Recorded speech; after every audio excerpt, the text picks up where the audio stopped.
Very good morning વિદ્યાર્થી મિત્રો. હું Binita Mehta, the HV Kapadia group of schools Memnagar, Gujarati મીડિયમના કમ્પ્યુટર શિક્ષક, જાવાની આગળની જાણકારી આપવા આવી ગયું છું. વિદ્યાર્થી મિત્રો, શું ડેટા ટાઈપ ફાવી ગઈ? ડેટા ટાઈપ કર્યું? તમારા લોકોના પેપર જોવાના બાકી છે. બાકી તમને લોકોને મેં સોલ્યુશન આપી દીધું છે. કેવું ગયું તમારા પેપર? સારા ગયા ને? અને તમે મારા દરેક વિડીયો જોતા રહેજો. કયા કયા ચેપ્ટરમાં શું નથી એ મેં કહેલું. 7મા ચેપ્ટરમાં બધું જ છે.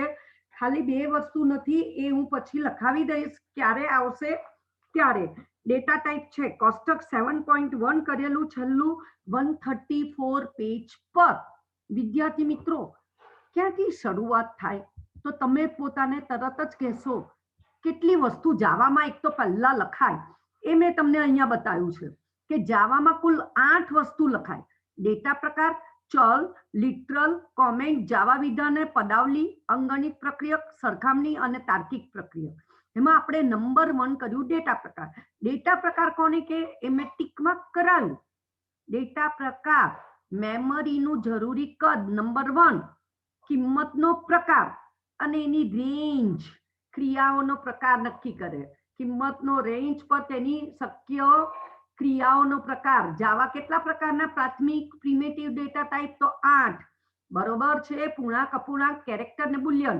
એમાં પ્રાથમિક ડેટા પ્રકારમાં બાઇટ, શોર્ટ, BSIL, FDCB અને પૂરેપૂરું નામ બધું જ કહેલું. આંકડાકીય માહિતી કઈ રીતે આ તમે ગોખી કાઢ્યું છે અને તમે સમજીને બાઇટ, 1 બાઇટ, ઇન્ટીજર, પૂર્ણાંક 4 રીતે, BSIL, NL ને બદલે IL. વિદ્યાર્થી મિત્રો, ફ્લોટ, અપૂર્ણાંક સંખ્યા, ચોક્કસતા બહુ પૂછે છે.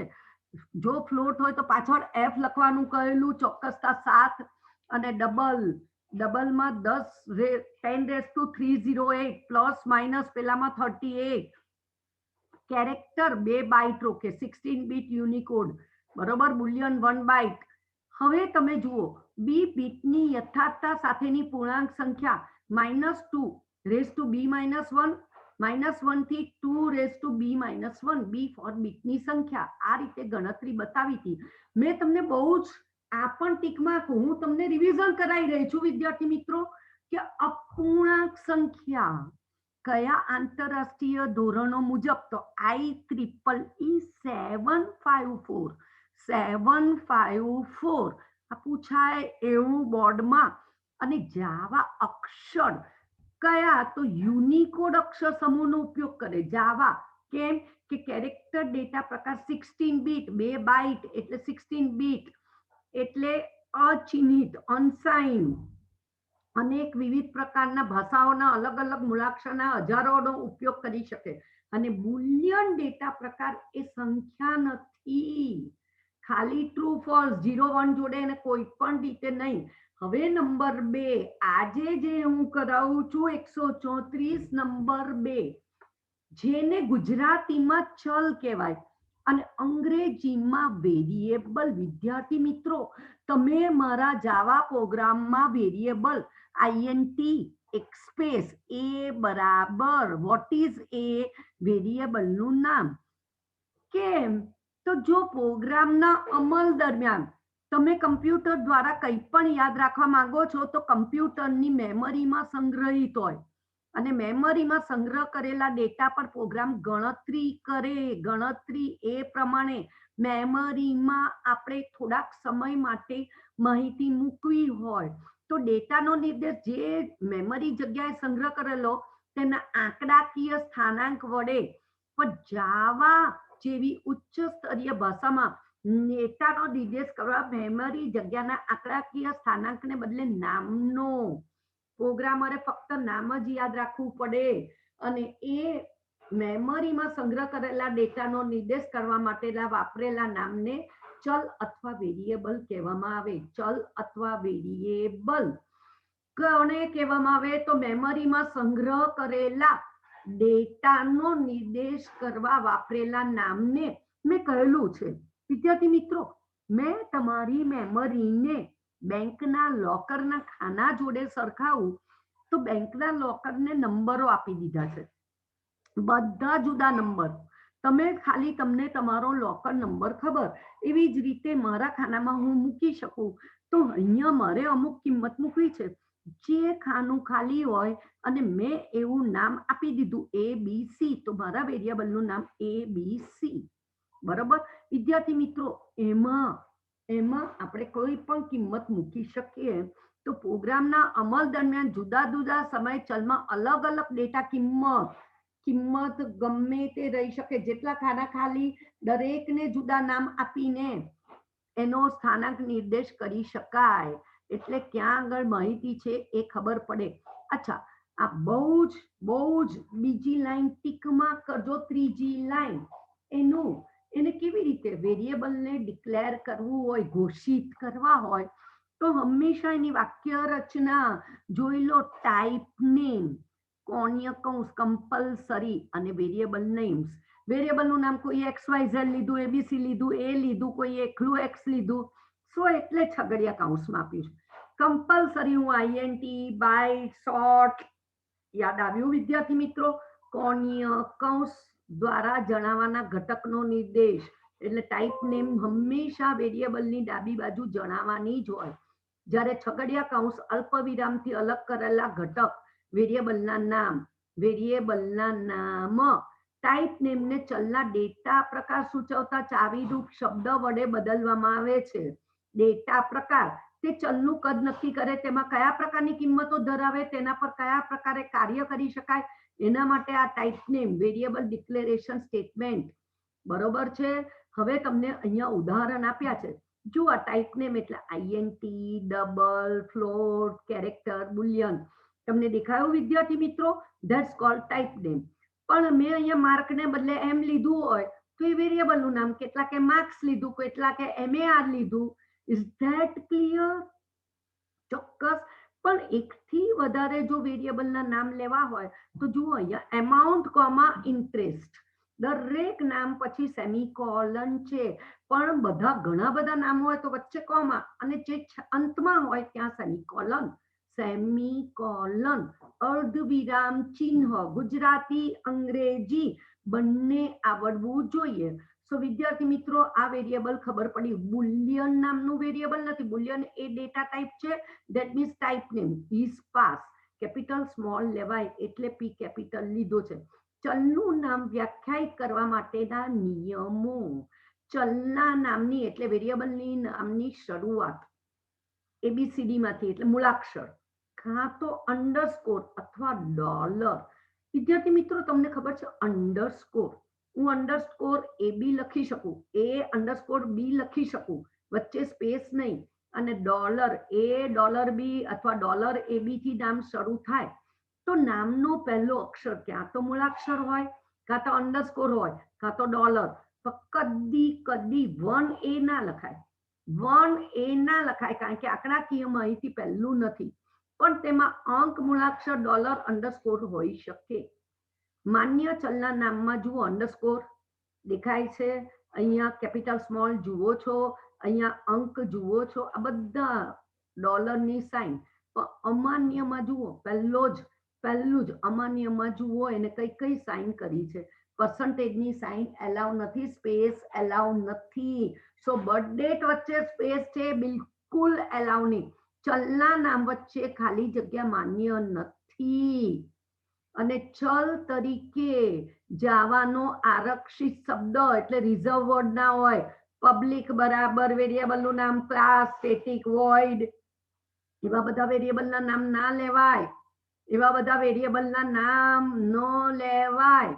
ક્લાસ સ્પેસ ક્લાસનું નામ તો પછી હું ના લખી શકું કે ઇન્ટીજર ક્લાસ બરાબર 10. જિંદગીમાં નહીં. પબ્લિક, સ્ટેટિક કોના માટે આ રિઝર્વ છે? જાવા માટે એને રિઝર્વ કર્યા છે. એનો સ્પેશિયલ, એની લાઇબ્રેરીમાં સ્પેશિયલ એનો અર્થ છે.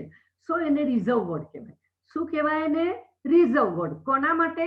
જાવા માટે. શ્યોર? ચોક્કસ ખબર પડી. વેરિયેબલના નામ કેવી રીતે શરૂ થાય, કેવું? 3%. ત્રણેયને ખરું આપજો. ત્રણેય IMP કંઈ પણ પૂછી શકે. વેરિયેબલ માન્ય, અમાન્ય, ખાલી જગ્યા એલાઉ નથી, આરક્ષિત શબ્દ એલાઉ નથી. વેરિયેબલના નામ તરીકે અંડરસ્કોર, મૂળાક્ષર અથવા ડોલરની સાઇન પહેલો, બરોબર. ચલના નામ આપવાની માર્ગદર્શિકામાં જુઓ, ચલનું નામ બને ને ત્યાં સુધી અર્થપૂર્ણ પસંદ કરવું. અર્થપૂર્ણ, માર્ક્સ એટલે માર્ક્સ લખેલું. જાવા ચાલના નામ કોઈ પણ લંબાઈના, કોઈ પણ લંબાઈ ગમે તેટલી, એનો અંત નહીં, 60 અક્ષરના હોય, 100 અક્ષરના પણ હોઈ શકે. Is that clear? પણ એટલું કોઈ આપે નહીં, પણ આ કહું છું. જ્યારે ચલના નામમાં વધારે શબ્દો હોય, જેમ કે બેલેન્સ, એમાઉન્ટ, તો હંમેશા કઈ રીતે, તો પહેલા શબ્દ સિવાય બધું વચ્ચે કેપિટલ. જો આ બેલેન્સ એમાઉન્ટમાં પહેલો નહીં, અને આ બર્થ ડેટમાં બીજો, બે શબ્દો ભેગા કરીએ ત્યારે બીજા શબ્દનો પહેલો અક્ષર કેપિટલ. ઊંટની ખૂંદ જેવા, કારણ કે નામની વચ્ચેના કેપિટલ અક્ષર ઊંટની ખૂંદ જેવા. Camel case, camel case, camel case અનુસરવાનું જાવામાં બહુ જ કે. What is camel case? જ્યારે બે શબ્દો હોય ત્યારે બીજા શબ્દનો પહેલો અક્ષર capital. This call camel case. ફરીથી, બે શબ્દ છે, બંને વચ્ચે કદી સ્પેસ ના આવે તો તમને ખબર છે, હમણાં જ ઉપર આવી ગયું, પછી મેડમ આમ કેમ લખ્યું, એ રીતે નહીં. ધ્યાનથી જોજો. કયું પેજ મેં કરાવી દીધું? 135. ટીકમાર્ક થઈ ગઈ વિદ્યાર્થી મિત્રો? પછી એવું ના કહેતા કે મેડમ અમને કઈ ખ્યાલ નથી આવ્યો, અમે તમારો વિડીયો નતા જોયા, અમને આ ખ્યાલ ના આવ્યો. તમે આ જેટલું સરસ રીતે કરશો એટલું જ પાછળ ગમે ત્યારે આ જાવા કરેલું હશે, આગળ કમ્પ્યુટરમાં કોઈ પણ લાઈન ઓબ્જેક્ટ ઓરિએન્ટેડ કરી શકશો. બરોબર.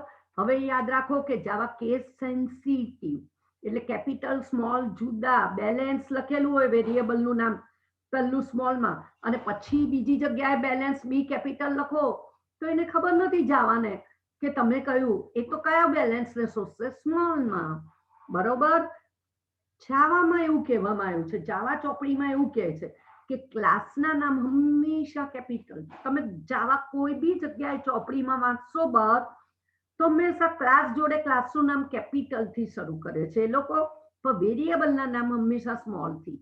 લોઅર કેસ, અપર અને lower, capital small. Is that clear? ચોક્કસ. ટીક થઈ ગઈ? બે ટપકાને. અને અહીંયા ચલને ઘોષિત કરવામાં ફક્ત એક જ ચલ આપો. દરેક ચલને ઘોષિત કરવા કોમેન્ટ બને ત્યાં સુધી. હવે જે આવે છે એ વેરિયેબલ 8મા ચેપ્ટર માટે છે, છતાં હું બોલી દઉં, જાવામાં કેટલા પ્રકારના વેરિયેબલ હોય? તો કુલ 3 પ્રકાર. જાવામાં કુલ 3 પ્રકારના variable: instance variable, class variable અને લોકલ. મેં જે તમને પ્રોગ્રામ બતાવ્યા કે છગડિયા કૌંસ પછી ડિક્લેર કરેલો વેરિયેબલ લોકલ વેરિયેબલ છે. ઇન્સ્ટન્સ અને ક્લાસ હંમેશા 8મા ચેપ્ટરમાં આવશે. 8મું ચેપ્ટર. કેટલા પ્રકારના જાવામાં વેરિયેબલ? 3 પ્રકારના: instance variable, class variable, local variable. ચોક્કસ. અને પ્રાચલ, વિવિધ પ્રાચલ, ફંક્શન, પેરામીટર, એ બધું પાછળ આવશે. જો અહીંયા લખેલું છે INT, marks obtain, comma, total marks બરાબર 100, કોમા, અને કાઉન્ટર બરાબર 0.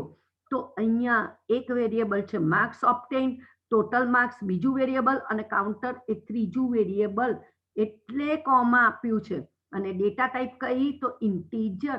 ડેટા ટાઈપ અહીંયા કઈ છે? એટલે ટાઈપ નેમ કયું છે? તો બુલિયન. વેરિયેબલનું નામ કયું છે? ઇઝ પાસ બરાબર ટ્રુ. બરોબર છે? ચોક્કસ વિદ્યાર્થી મિત્રો. સામાન્ય રીતે ચલને ઘોષિત કરવાની વાક્ય રચના ટાઈપ નેમ વેરિયેબલ બરાબર વેલ્યુ બરાબર કરીને આપણે વેલ્યુ જ લખીએ. અહીં ચોરસ કૌંસમાં દર્શાવેલ ઘટક વૈકલ્પિક ન લખો તો પણ ચાલે.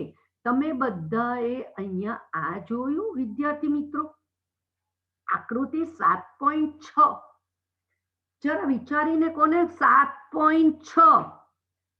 ક્લાસ ટેસ્ટ VAR એવું ક્લાસનું નામ આપ્યું છે. એમાં વી કેપિટલ છે. Public static void main string, પછી એક સ્પેસ આપીને એસ, અરે ચોરસ કૌંસ અને એસ કરવાનો. તમે આવી રીતે ન કરો તોય ચાલે, પણ બને ત્યાં સુધી સ્ટ્રિંગ પછી સ્પેસ અને વેરિયેબલ, એટલે ત્યાં આગળ ઓબ્જેક્ટની ડાબી બાજુ ક્યાં તો જમણી બાજુ આ જે એસ છે એની, બરોબર. પછી છગડીયો કૌંસ, પહેલી 4 લાઈનમાં સેમિકોલન નથી. ફ્લોટ રેટ ડબલ એમાઉન્ટ બરાબર 10,000 લખ્યું છે. હવે જુઓ, એમાઉન્ટ ડોલર બરાબર રેટ ગુણ્યા એમાઉન્ટ ડોલર, પર રેટની તો કિંમત આપી નથી. રેટની કિંમત ફ્લોટ રેટ બરાબર 10 હોય તો ને, અત્યારે રેટ ગુણ્યા એમાઉન્ટ ડોલર, તો રેટ ક્યાં છે? કિંમત નથી, એટલે 1 એરર આપીએ છે. Variable rate might not have been initialize, એને તમે કિંમત આપી નથી, એટલે એ કેવી રીતે જવાબ આપે? વિદ્યાર્થી મિત્રો, તમને ખબર પડી ગઈ. ટાઈપ નેમ, એમાઉન્ટ ડોલર એટલે શું? વેરિયેબલનું નામ બરાબર વેલ્યુ બરાબર કરીને વેલ્યુ, ફ્લોટમાં બરાબર કરીને વેલ્યુ નથી લખ્યું. વિદ્યાર્થી મિત્રો, યાદ આવ્યું? ફ્લોટમાં પાછળ કેપિટલ એફ અથવા સ્મોલ એફ આપણને કંઈક કરાવ્યો તો શું બીજી માહિતી આવડી ગઈ? પહેલું કયું કરેલું? Data type. બીજું કયું કર્યું? વેરિયેબલ. જાવામાં કેટલા પ્રકારની માહિતી લખાય છે? 8 પ્રકારની. હવે ત્રીજો હું કરાવું છું વિદ્યાર્થી મિત્રો. આપણે જઈએ છે 137. વિદ્યાર્થી મિત્રો, ત્યાં આગળ લખી કાઢો ને. અંગ્રેજી શબ્દ છે લિટરલ્સ. લિટરલ્સ, ગુજરાતીમાં લિટરલ. અને મેં તમને કંઈક લખાયેલું કિંમત. કિંમત લખેલું જ છે. અચળ, બદલાઈ ન શકે એવી કિંમત માટે વાપરવામાં આવતું નામને લિટરલ તરીકે ઓળખાય. બદલાઈ ન શકે એ રીતે આપવામાં આવતું નામ લિટરલ. જાવામાં લિટરલ કેટલા પ્રકારના? તો જુઓ, નંબર એટલે સંખ્યા, અક્ષર, સ્ટ્રિંગ એટલે this is my computer lab, તો સ્ટ્રિંગ કહેવાય. સ્ટ્રિંગ એટલે એકથી વધારે અક્ષર. અને ચોથું બુલિયન કિંમત. સો જાવામાં હંમેશા લિટરલ 4 પ્રકારના. કયા? સંખ્યા, અક્ષર, સ્ટ્રિંગ અને બુલિયન કિંમતો. સંખ્યા, અક્ષર, સ્ટ્રિંગ અને બુલિયન કિંમતો. સ્ટ્રિંગની બાજુમાં લખેલું જ છે શાબ્દિક લખાણ, એટલે વાક્ય લખી કાઢો. વાક્ય, this is my computer lab, તો એને કહેવાય છે શાબ્દિક માહિતી. એને શું કહેવાય છે? શાબ્દિક માહિતી. વિદ્યાર્થી મિત્રોને બિલકુલ ખબર પડી ગઈ હશે, ચોક્કસ. અચ્છા, હવે વિદ્યાર્થી મિત્રો એમ જ ધ્યાનથી સાંભળજો. Numeric literal. Numeric literal. Literal. હવે તમે અહીંયા જરાક જુઓ ને. ન્યુમરિક એટલે શું? આંકડાકીય માહિતી. પૂર્ણાંક અને અપૂર્ણાંક સંખ્યા. સંખ્યા, આંકડાકીય માહિતી. સંખ્યા દર્શાવવા માટે આંકડાકીય માહિતી છે. જુઓ, પૂર્ણાંક અને અપૂર્ણાંક 2 પ્રકારની આપણે સંખ્યા દર્શાવી શકીએ. વિદ્યાર્થી મિત્રો જુઓ, પૂર્ણાંક અને અપૂર્ણાંક સંખ્યાઓ જણાવવા માટે ન્યુમરિક લિટરલ. ઉદાહરણ તરીકે 157, 17.42 ન્યુમરિક લિટરલ. હવે ન્યુમરિક લિટરલમાં 2 ભાગ. Integer literal. ઇન્ટીજર જે પૂર્ણ સંખ્યા, હોલ નંબર, પૂર્ણ સંખ્યા. અને જાવામાં દશાંશ, બેઝ જેનો 10 છે, જે આપણે અત્યાર સુધીના આંકડાકીય માહિતી લખે છે. અષ્ટંકી, 16 અંકી અને યુનિકોડ. ઇન્ટીજર લિટરલ કુલ 4 પ્રકારના. દશાંશ, અષ્ટંકી, 16 અંકી અને યુનિકોડ. દશાંશ તમે લખો જ છો. પૂર્ણાંક સંખ્યાઓ જેમ કે 4, 157, -32, આ બધી દશાંશ. દશાંશ એટલે બાઇટ, શોર્ટ, આઈએનટી કરતા મોટા એટલે લોંગ. જ્યારે આપણે પાછળ એલ, લોંગ એટલે કેપિટલ એલ અથવા સ્મોલ એલ. હવે આવ્યું મેં લખાયેલું, એ આવ્યું. કયા પાને છો તમે? 137માં પાને વચ્ચે. હવે ખબર પડી. ઇન્ટીજર લિટરલ, ન્યુમરિક લિટરલના 2 ભાગ પડે, પૂર્ણાંક ને અપૂર્ણાંક. પૂર્ણાંકને શું કહેવાય? Integer literal. જાવામાં બહુ જ પૂછાતો સવાલ દર વર્ષે, દર 2 વર્ષે, કે ઇન્ટીજર લિટરલ કેટલા પ્રકારના? તો 4 પ્રકારના. કયા? તો દશાંશ, અષ્ટંકી, 16 અંકી અને યુનિકોડ. તો તમને બધાને દશાંશ ખબર પડી ગઈ કે 41 લખું, -17, 17,777 લખું, 32, માઇનસ ઋણનું ચિહ્ન એ બધું. અષ્ટંકી સંખ્યા કેવી રીતે લખાય? અષ્ટંકી સંખ્યા કિંમતમાં કઈ રીતે લખાય? તો જુઓ, ફક્ત 0 થી 7 અંકનો જેનો બેઝ હંમેશા 8, જેનો બેઝ હંમેશા 8 પર શૂન્યથી શરૂ થઈને કેટલા અક્ષર લખાય? 7 સુધી જ, તો એને અષ્ટંકી ગણવામાં આવે છે. તમને ક્યાંથી ખબર પડી કે આ અષ્ટંકી સંખ્યા છે?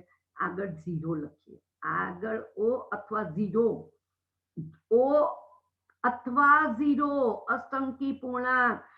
અષ્ટંકીમાં 0 એટલે O48 ના આવે, 7 સુધી જ જાય, 7 સુધી જ જાય.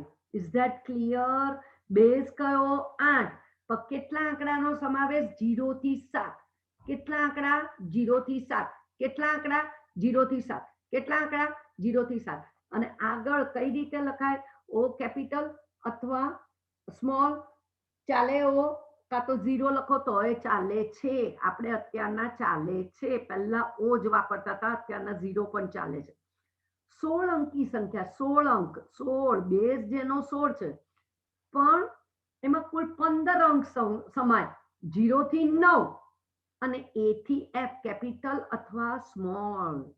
10 થી 15, 10 નહીં લખાય, 10 ને બદલે A, કેપિટલ અથવા સ્મોલ.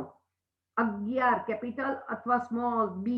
બરોબર વિદ્યાર્થી મિત્રો? 16 અંકી જેની શરૂઆત આ ત્રીજી લાઈન બહુ જ ઇમ્પોર્ટન્ટ, 0x અથવા OX, કેપિટલ સ્મોલ ચાલે, કેપિટલ સ્મોલ ચાલે છે.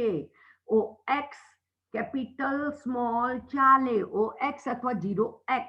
જુઓ લખેલું હોય, જે સંખ્યાની આગળ 0x45, 0xFF7A. શ્યોર? શ્યોર, ચોક્કસ. હવે યુનિકોડ જેની શરૂઆત બેકસ્લેશ યુ. હવે તમને એમ થશે આ એક જ અક્ષર વાપરે છે ને? હા, કેરેક્ટર એક અક્ષર, પણ યુનિકોડ એટલે ઘણી બધી મૂળાક્ષર. કહેલું વિવિધ ભાષાના મૂળાક્ષર, તો જે શરૂ થાય છે બેકસ્લેશ. વિદ્યાર્થી મિત્રો આ જુઓ, સ્લેશ નથી, બેકસ્લેશ. બેકસ્પેસ કીની નીચે અથવા બાજુમાં હોય તમારા કીબોર્ડમાં, બેકસ્લેશ યુ અને સિંગલ કોટ્સમાં જ લખાય. બરોબર? પણ કયા અક્ષરો લખાય? તો 16, 16 અંકી. 16 અંકી એટલે 0 થી 9 અને A થી F, 0 થી 9 A થી F. જાવા 7 દ્વિઅંકી સંખ્યાનો પણ ઉપયોગ કરે. દ્વિઅંકી સંખ્યા તમને બધા ખબર છે, બાઇનરી મેં બતાવ્યું એ. શ્યોર વિદ્યાર્થી મિત્રો? અહીંયા કઈ ખબર પડે છે? ચોક્કસ. લિટરલ, આપણે પૂર્ણાંક લિટરલ શીખી ગયા. પૂર્ણાંક લિટરલ શું? તો જેને ઇન્ટીજર લિટરલ, જે હંમેશા જાવામાં 4 પ્રકારે, દશાંશ, અષ્ટંકી, 16 અંકી અને યુનિકોડ. 16 અંકીનો બેઝ કયો પૂછે તો 16, અષ્ટંકીનો બેઝ 8. કઈ કઈ સંખ્યા 0 થી 7 માન્ય? કયા? 0 થી 9 A થી કેપિટલ F. શ્યોર વિદ્યાર્થી મિત્રો? અહીંયા ખબર પડે છે? ચોક્કસ. Unicode literal backslash you. Is that clear? ચોક્કસ. આટલું તમે આટલે સુધી કર્યું. અપૂર્ણાંક પછી બતાવું. અપૂર્ણાંક તમે કરેલું જ છે, મેં બતાવ્યું પણ છે, છતાં તમને એવું લાગે કે આ અપૂર્ણાંક, તો તમને બધાને ખબર છે કે રિયલ નંબરને ફ્લોટિંગ પોઈન્ટ, અપૂર્ણાંક, રિયલ, અંગ્રેજી રિયલ, ગુજરાતી અપૂર્ણાંક. આ સંખ્યા 2 પ્રકારની સંકેત લિપિ વડે લખાઈ શકાય. મેં કહેલું સ્ટાન્ડર્ડ 12.25, 12.37 પોઈન્ટ આવ્યું, પણ વૈજ્ઞાનિક આપણે કરેલું ઈ અથવા કેપિટલ ઈ, હેને, સાઇન્ડ એક્સપોનન્ટ 1.3E12 છે. કઈ રીતે લખાય? E12, E -108, 10 નો ઘાતાંક, 13 એટલે 1.3 વખત 10, 12, E ની 10 ની 12 ઘાત, 10 ની 12 ઘાત. Is that clear? શ્યોર? મોટી સંખ્યા અથવા ખૂબ જ નાની સંખ્યા માટે વૈજ્ઞાનિક સ્વરૂપ. પણ આ અંડરલાઈન કરો, દર વર્ષે પૂછાય છે જાવામાં ફ્લોટિંગ પોઈન્ટ કિંમત પૂર્વ લિટરલ એટલે કિંમતનો પૂર્વ નિર્ધારિત પ્રકાર ડબલ છે, ડબલ. અને ફ્લોટ કરવા સંખ્યાની પાછળ કેપિટલ એફ અથવા સ્મોલ એફ, કેપિટલ એફ અથવા સ્મોલ એફ ઉમેરવો જ પડે. એટલા માટે ફ્લોટ નથી. હંમેશા અપૂર્ણાંક સંખ્યાનો પૂર્વ નિર્ધારિત કઈ રીતે લે છે? ડબલની રીતે. ડબલ ફ્લોટિંગ પોઈન્ટ, અપૂર્ણાંક સંખ્યા, ફ્લોટિંગ, અંગ્રેજી ફ્લોટિંગ. વિદ્યાર્થી મિત્રો, આટલે સુધી હું કંઈક બોલી, લિટરલ તમને ખબર પડી. વિદ્યાર્થી મિત્રો, ચોક્કસ સમજ પડી ગઈ. લિટરલ બરોબર. કયા લિટરલ કર્યું? એક જ લિટરલ કર્યું છે હજી. સંખ્યા પતિ, અક્ષર બાકી, સ્ટ્રિંગ બાકી, બુલિયન કિંમત બાકી. અક્ષર બાકી, સ્ટ્રિંગ, બુલિયન કિંમત. કેટલા લિટરલ જાવામાં કુલ અચળ કિંમત માટે વાપરવામાં આવતું નામ લિટરલ, અને જાવામાં સંખ્યા, અક્ષર, સ્ટ્રિંગ અને બુલિયન કિંમત, એ 4 પ્રકારના લિટરલ. એમાંથી મેં શું કરાવ્યું? સંખ્યા. શું કરાવ્યું? સંખ્યા. વિદ્યાર્થી મિત્રો, હવે તમને બધાને ખબર પડી ગઈ કે ભાઈ આ કઈ રીતે કામ કરે છે, શું છે, કેવી રીતે આપણે કર્યું. જાવા ચોક્કસ 3 વસ્તુ લખી શકાય. તમને આવડી ગયું. કઈ કઈ વસ્તુ લખાય? ચલો, કુલ 8 વસ્તુ લખાય, એમાંથી પહેલી 3 આવડી ગઈ. કઈ? પહેલામાં શું હતું? Data type. બીજું વેરિયેબલ. ત્રીજું લિટરલ. જય HBK, stay safe, stay home.